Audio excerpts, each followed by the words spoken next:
샬롬, 5월 17일 이슬기대 오신 여러분 환영합니다. 우리 암송하고 시작하겠습니다. 우리가 이 보배를 질그릇에 가졌으니 이는 심히 큰 능력은 하나님께 있고 우리에게 있지 아니함을 알게 하려 함이라. 한 번 더 하겠습니다. 우리가 이 보배를 질그릇에 가졌으니 이는 심히 큰 능력은 하나님께 있고 우리에게 있지 아니함을 알게 하려 함이라. 고린도후서 4장 7절 말씀. 아멘. 오늘 우리가 살펴볼 말씀은 민수기 26장, 그리고 시편 69편, 이사야 16장, 베드로전서 4장입니다. 이 네 본문을 심판이라는 관점에서 함께 살펴보도록 하겠습니다. 예. 하나님은 신의 광야에서 불순종한 첫 세대를 심판하시되 약속하신 구원은 포기하지 않으셨습니다. 새로운 그 계수는 과거의 그 실패에도 불구하고 하나님의 약속 여전히 유효함을 보여줍니다. 하나님의 심판은 무자비한 파괴가 아니라 새로운 시작을 위한 정화의 과정이다라는 거죠. 우리는 하나님의 공의를 두려워하되 동시에 그분의 신실한 사랑을 신뢰해야 합니다. 하나님은 죄를 미워하시지만 죄인을 포기하지 않으시는 분이십니다. 이어서 시편 말씀입니다. 다윗은 억울한 고난 속에서도 개인적 복수를 구하지 않고 하나님의 공의로운 심판을 간구했습니다. 그는 자신의 감정에 휩쓸리지 않고 하나님의 뜻에 자신을 맡겼습니다. 이는 우리가 어려움을 당할 때 취해야 할 모범적 자세이죠. 하나님의 심판은 악을 제거하고 선을 보호하는 완전한 정의의 실현입니다. 우리는 인간적 복수심을 내려놓고 하나님의 공의를 신뢰하며 기다려야 합니다. 이사야 말씀입니다. 모압의 멸망 예언은 하나님을 떠난 모든 민족과 개인의 결말을 보여주는데요. 우상 숭배와 교만은 반드시 심판을 받게 됩니다. 하나님은 특정 민족만의 하나님이 아니라 온 세상의 하나님, 온 세상의 심판주이십니다. 교만은 하나님과의 관계를 단절시키는 가장 위험한 죄거든요. 우리는 하나님 앞에서 겸손한 자세를 유지하면서 오직 그분만을 의지하는 삶을 살아야 합니다. 하나님의 심판은 반드시 이루어집니다. 그리고 오늘 베드로전서 말씀으로 나아가는데요. 십자가에서 완성된 심판이라는 말씀으로 하나님의 말씀을 전하겠습니다. 1절 4장 1절을 보시면요. 그리스도께서 육체로 고난을 받으셨으니 너희도 같은 마음으로 갑옷을 삼으라. 이렇게 말씀하고 있습니다. 우리는 종종 심판을 두려워하죠. 그런데 놀라운 사실이 있어요. 우리가 받을 심판은 이미 2000년 전 십자가에서 완성되었다라는 겁니다. 베드로는 그리스도의 고난을 단순한 순교나 모범적 희생으로 설명하지를 않아요. 그는 예수님의 고난을 대속적 심판으로 이해합니다.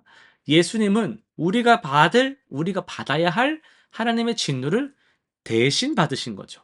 이것이 십자가의 진정한 의미입니다. 그런데 여기서 우리가 놓쳐서는 안 될 중요한 진리가 있습니다. 하나님은 죄를 그냥 용서하실 수는 없어요. 공의로우신 분이니까. 하나님의 공의와 거룩하심은 반드시 죄에 대한 심판을 요구한단 말이에요. 그래서 하나님은 놀라운 방법을 고안하셨습니다. 아들을 보내서 우리 대신 그 심판을 받게 하신 것이죠. 십자가에서 예수님은 우리의 모든 죄를 다 담당하셨어요. 하나님의 진노가 예수님 위에 남김없이 다 쏟아졌습니다. 나의 하나님, 어찌하여 나를 버리셨나이까? 라는 절규는 바로 우리가 받을 하나님과의 그 분리를 경험하신 것이죠. 이 순간 하나님의 공의는 완전히 만족되었습니다. 그렇다면 우리는 질문하죠. 왜 고난을 우리가 자꾸 받는가? 왜 우리는 여전히 고난 가운데 있습니까? 베드로는요, 같은 마음으로 갑옷을 삼으라. 이렇게 말씀합니다. 그리스도의 고난에 동참하는 것은요, 곧 죄와의 결별을 의미합니다. 그러니까요, 핵심은 우리의 고난이 있잖아요. 그것은 더 이상 죄에 대한 형벌로 내가 고난 당하는 게 아니고요. 거룩함을 향한 훈련의 차원에서 고난을 겪는다라는 거예요.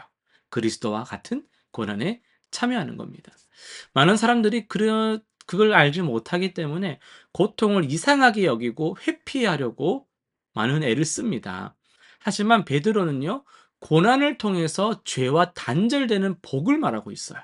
마치 이것은 수술의 고통이 질병을 제거하는 것처럼 우리의 고난은 우리의 이 연약한 죄성, 죄의 뿌리들을 자꾸 줄여나가고 제거해 나간다라는 거예요. 이것이 바로 거룩한 고난입니다. 더 나아가서 베드로는 육체로 고난을 받은 자는 죄와 상관없게 되었다라고 말합니다. 이는 고난을 통해 우리가 죄에 죽는다는 말인데요. 그리스도와 함께 죽고 그리스도와 함께 살아나는 신비로운 연합이 여기서 일어납니다. 십자가의 놀라운 역설이 여기 있습니다. 예수님이 우리 대신 심판받으신 이후 우리의 모든 고난은 저주가 아닌 축복의 통로가 되었습니다. 십자가의 의미를 기억하시죠? 십자가는 저주의 의미였지만은 이제 예수님 안에서 우리는 십자가를 통해서 축복의 의미로 받아들입니다. 죄 사함의 은혜의 그 상징으로 받아들이는 거예요. 우리는 더 이상 정죄 아래에 있지 않습니다. 대신 그리스도와 함께 고난받을 특권을 얻었다라는 걸 기억하셔야 됩니다. 그러므로 고난이 올 때 원망할 필요가 없습니다. 원망하지 마십시오. 그것은 하나님이 우리를 포기하신 증거가 아니기 때문입니다. 여전히 우리를 사랑하셔서 거룩하게 만들어 가시는 하나님의 도구입니다. 십자가가 우리의 모든 심판을 끝내셨기 때문이죠. 세상은 여전히 우리를 정죄하려 할 것입니다. 우리 양심도 때로는 우리를 고발할 것입니다. 하지만 우리에게는요, 십자가가 있습니다. 그곳에서 모든 심판이 끝났습니다. 이제 우리는 담대히 하나님 앞에 나아갈 수 있습니다. 이것이 바로 복음의 능력이에요. 우리가 받을 심판을 예수님이 대신 받으셨다는 것, 그리고 우리의 고난이 이제는 영광으로 나아가는 길이 되었다는 것입니다. 이 진리를 붙들고 살아가는 것이 진정한 그리스도인의 삶인 줄로 믿습니다. 실천사항 세 가지 정리해 보겠습니다. 첫 번째, 고난의 의미를 재발견합시다. 이번 주에 겪는 어려움을 하나님이 나를 포기하셨나 봐 라고 해석하지 말고, 내가 잘 못해서 벌 받나 봐 라고 해석하지 마시고, 거룩함을 향한 훈련으로 받아들이기로 뜻을 정해보시기 바랍니다. 매일 저녁 그날의 고난을 통해 배운 것을 일기에 메모에 한번 기록해 보시길 바래요. 두 번째는요, 감사의 십자가 묵상입니다. 하루에 한 번씩 예수님이 우리 대신 받으신 그 심판을 묵상해 보면서요, 그 은혜에 정말 마음을 다해 감사하는 시간을 가져보시기 바래요. 우리가 면제받은 영원한 형벌을 생각하면서, 그거 내가 받았으면 어쩔 뻔했어. 그런데 내가 받지 않고 예수 그리스도께서 대신 받으신 것에 대한 정말 무한한 감사의 그 시간들을 가져보시면 좋겠습니다. 세 번째는요, 거룩한 삶의 실천인데요. 그리스도의 고난에 동참한다는 마음으로 한 가지 죄를 구체적으로 좀 끊어내기로 결단을 한번 해보시면 좋겠어요. 매일 그 은혜를 구하면서 반복적으로 포기하지 말고 거룩한 삶을 계속 실천하고 추구하는, 한 걸음 더 나아가는 그 은혜가 여러분에게 있기를 바랍니다. 기도하고 마치겠습니다.